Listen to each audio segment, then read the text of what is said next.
జై శ్రీమన్నారాయణ.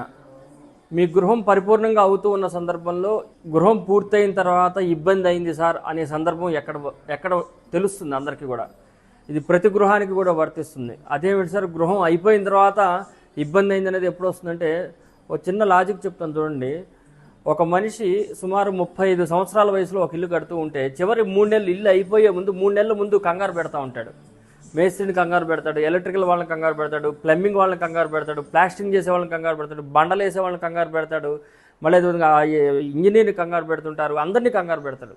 ఎందుకంటే నా ఇల్లు అయిపోవచ్చేసింది, అయ్యగారు నెల రోజుల్లో ముహూర్తం పెట్టారని 3 నెలలు 4 నెలలు ఇంకా పెండింగ్ ఉంటుంది. యాక్చువల్గా ఒక గృహం పరిపూర్ణంగా ఒక G+1 బిల్డింగ్ అవ్వాలంటే కనీసం 11 నెలలు పడుతుంది. నా అంచనా ప్రకారంగా 11 నెలలు అవ్వకుండా బిల్డింగ్ అవ్వదు.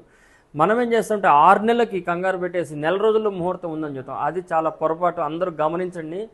ప్రతి గృహము అయ్యేటప్పుడు చివరి 3 నెలలు చివరి 2 నెలలు ఇంజనీర్ని, మేస్త్రీల్ని, ప్లంబింగ్ వర్క్ వాళ్ళని కానీ, అట్లా బండలు పరిచే వాళ్ళని కానీ, టైల్స్ వేసే వాళ్ళని కంగారు పెట్టదు. తద్వారా ఏమవుతుందంటే బిల్డింగ్లో ప్లంబింగ్ లైనింగ్లో మిస్టేక్స్ అవుతున్నాయి. నేను చాలా గమనిస్తూ ఉన్నాను. ముఖ్యంగా లెవెల్ పైప్ వేసినప్పుడు కొన్ని బిల్డింగ్లు అయిపోయిన తర్వాత నేను చూస్తుంటే లెవెల్ పైపుల్లో మిస్టేక్స్ వచ్చి గత 5 నెలల్లో నేను 20 వీడియోలు పెట్టాను లెవెల్ పైప్ వేయించి. ఎందుకంటే ఆ అప్ అండ్ డౌన్స్ ఎక్కువ వచ్చేస్తున్నాయి. అప్ అండ్ డౌన్స్ ఎక్కువ అయిన తర్వాత మళ్ళీ వాస్తు దగ్గరికి వెళ్తారు.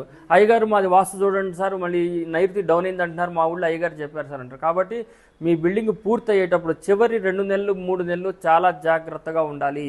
ఇది మనం అవేర్నెస్ క్రియేట్ చేసుకోకపోతే యజమానుల్లో ఎంత కోటి రూపాయలు పెట్టి మనం ఎలివేషన్ డిజైన్ చేసినా కానీ ఆ బిల్డింగ్ చివరిలో ఇబ్బందులు పడుతూ ఉంటుంది. కాబట్టి చివరి నిమిషాల్లో ఎవరిని కూడా కంగారు పెట్టద్దు. ముహూర్తం ఇవాళ కాకపోతే ఇంకొక నెల తర్వాత ఉంటుంది. మీకు 45 సంవత్సరాలు పట్టింది గృహప్రవేశం ముహూర్తం పెట్టుకోవడానికి. 3 నెలలు ఆగడంలో ఎవరికి తప్పు లేదు. 2 నెలల తర్వాత నేను పూర్తిగా అయిన తర్వాత కంప్లీట్ అయిన తర్వాత ఇంట్లోకి వెళ్ళండి. జై శ్రీమన్నారాయణ. సుదర్శనవాణి పరిపూర్ణ వాస్తు యూట్యూబ్ ఛానల్ వీడియోస్ చాలామంది మాకు నోటిఫికేషన్ రావట్లేదు అంటున్నారు. కానీ నేను ప్రత్యేకంగా ఏ వీడియోలో కూడా సబ్స్క్రైబ్ చేయమని చెప్పట్లేదు కాబట్టి ఈ వీడియో ప్రత్యేకంగా తీస్తున్నాము.